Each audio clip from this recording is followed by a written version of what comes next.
Welcome to today's Lunch and Learn.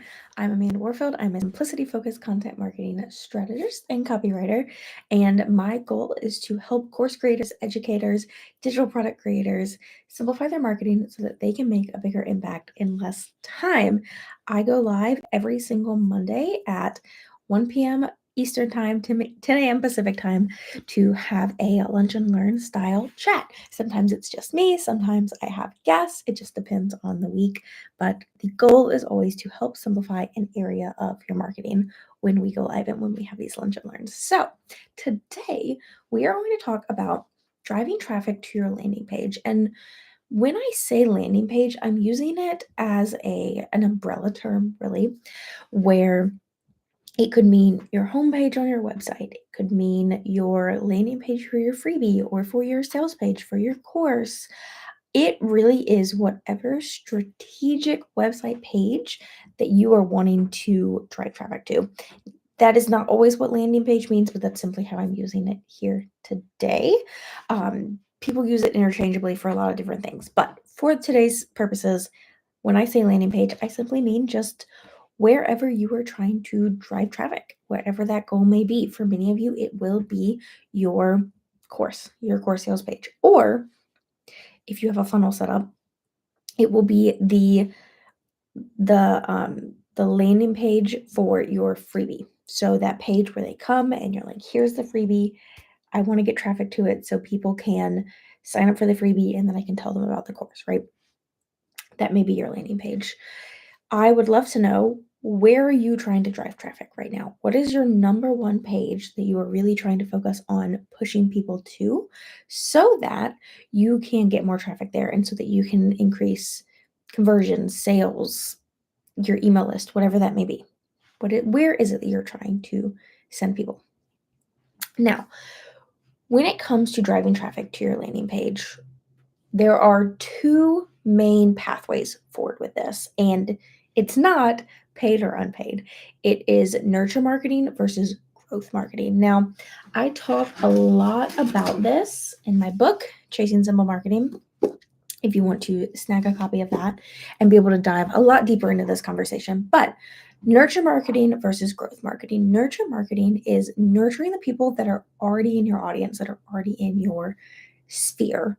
Growth marketing, on the other hand, is trying to get out in front of a new audience and bring those people into your sphere so you can hit them with that nurture marketing. A lot of times, we can tend to use our nurture marketing channels and think that they're going to be growth marketing channels, and that's just not the case.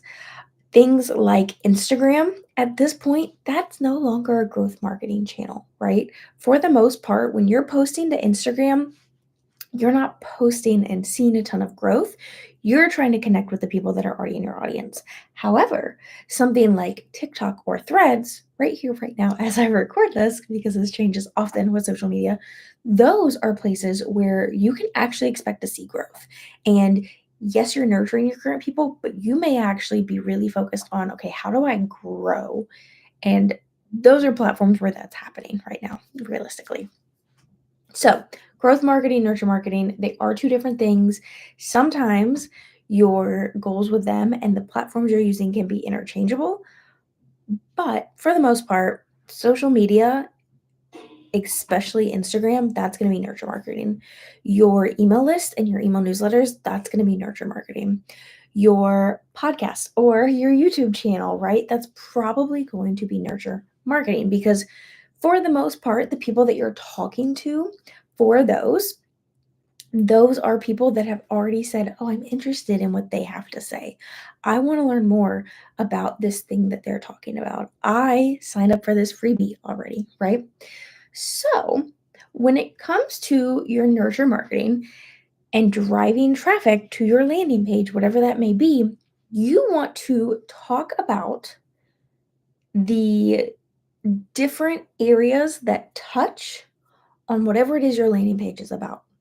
So that is kind of confusing. To make that more clear, let's say you have a freebie that you are trying to drive traffic to, and the freebie is it's a seasonal meal planner.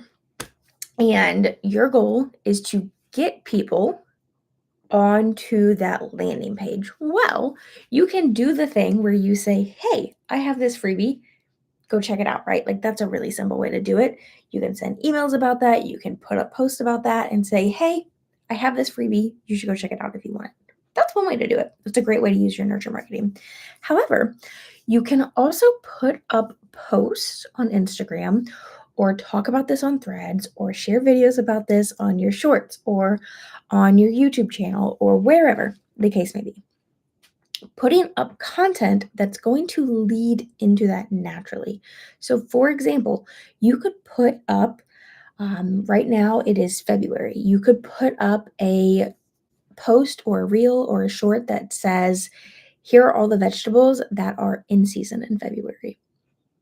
And then at the end of that, you say, "Hey, if you want to take this a step further and make eating seasonally so much easier, check out my free seasonal meal planner." And so that makes it a really simple, like, I'm going to grab your attention with this tiny little detail about this. But hey, if you're interested in this, like, here are seasonal vegetables. Let me take this a step further. Let me help you take this a step further. And so that's a way that you can use your current nurture marketing and give the people that little tiny taste because they've already said that they're interested in what it is that you do. They just need that tiny taste and that reminder of, oh, but I also have this resource for you, right? And that could work the same if you are selling that same thing, right? It's not a freebie, you're selling it. Hey, here's all the different seasonal foods for February. By the way, if you want my planner on how to eat seasonally, my seasonal meal planner, you can snag it here. It's the same thing. However, that's one thing. You're giving out tips, you're giving out advice, you're trickling out these little, hey, did you know that this is what's in season right now? This is the step or this little tiny taste of what I have more of. However, what you can do with your growth marketing is these are people who are cold audience, right? Most likely. Most likely they're a cold audience. They don't know who you are. They don't have any trust in you yet. And so you have to do a little more work to really build up why they should grab this freebie or why they should buy this product from you. Now, growth marketing is primarily going to be things like doing an Instagram live with someone or hopping on someone else's YouTube with them and to do an interview. Like I often have people that come and do interviews here during our lunch and learns or going onto someone's podcast or writing a guest post.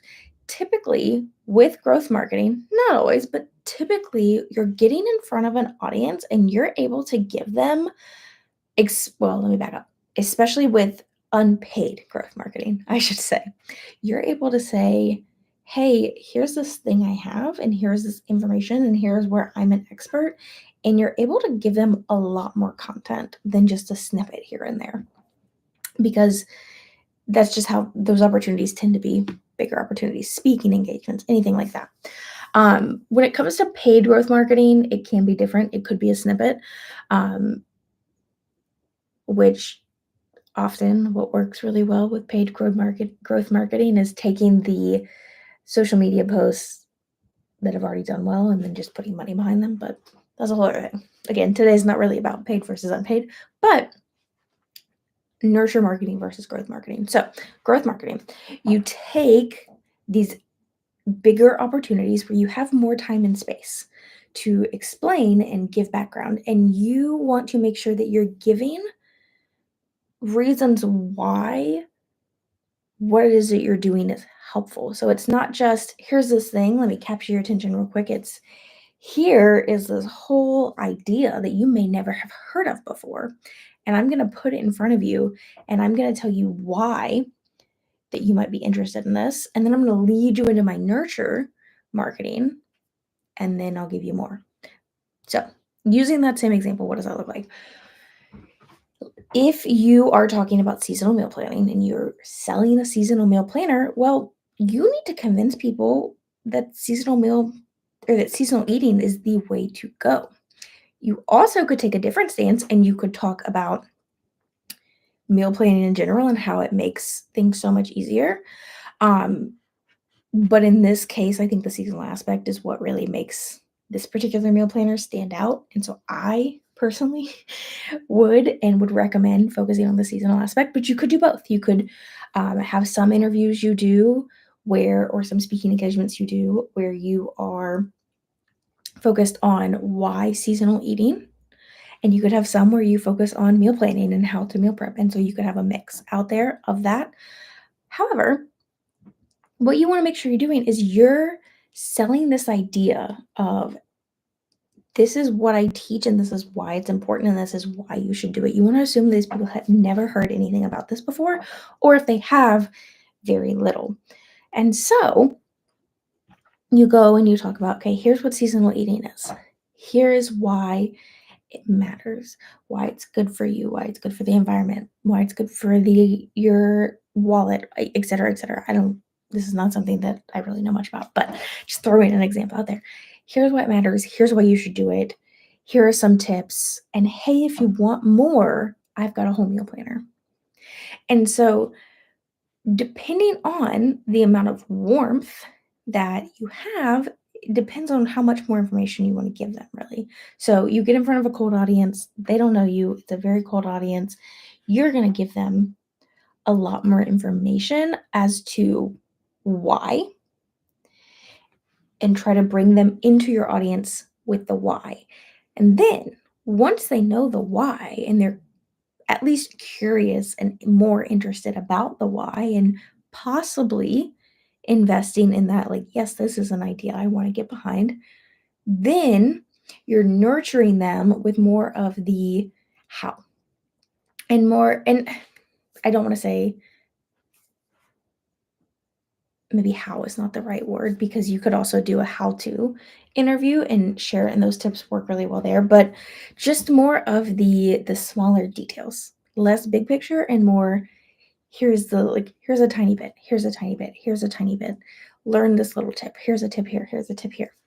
And that tends to be a really great way to differentiate between what you're sharing for growth marketing and what you're sharing for nurture marketing. Now, again, you can mix and match those some, you can swap them back and forth some, but in general, you want to do growth marketing and bring people into your audience. You want to use your growth marketing to convince them of the thing that you're talking about and why it matters so that they're more interested, and then you drive that traffic to your landing page. Then, through that landing page, they either buy from you or they sign up for your opt-in, whatever the case may be. They sign up for a discovery call, whatever it is, right? Then they're in your audience, they know about you, they're nurtured a little bit, they're warmer, and they say, oh, I'm gonna go follow on Instagram, or I'm gonna get these weekly emails, and I'm gonna learn even more about this. And eventually, as they're being nurtured, it will lead to a sale. But driving traffic, you really want to focus on both. You need to be going out, getting those growth opportunities. And if you're like, what are these growth opportunities? Let me know if you want a whole video on growth marketing and how you can find these opportunities, what those opportunities look like, things like that. Going out and getting those growth opportunities, bringing these people into your audience, and then as you bring them into your audience, you're nurturing them continuously. So you've got your consistency with your content, right? The content you're putting out there, you want to make sure you're showing up consistently, that you're consistently nurturing your people, but then also that you're going out and bringing new people into your sphere over and over and over again. Because if you're not bringing new people in, you're gonna not have that traction. You're not gonna see that traction and that momentum. So both are important. You need both to drive traffic.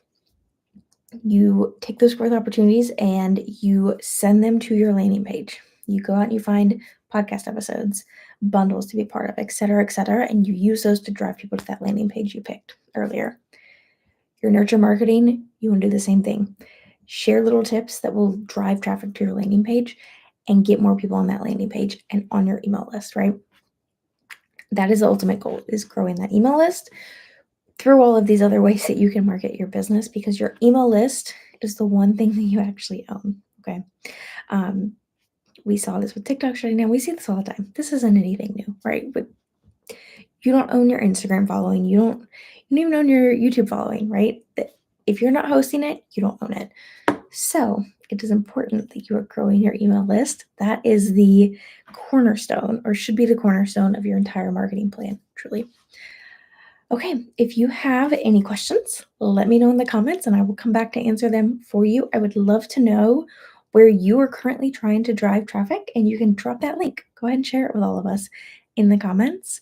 And I will be back next Monday with another Lunch and Learn, like I said, 1 p.m. Eastern Time, 10 a.m. Pacific. And we will talk even more about how to simplify your marketing so that you can make a bigger impact in less time.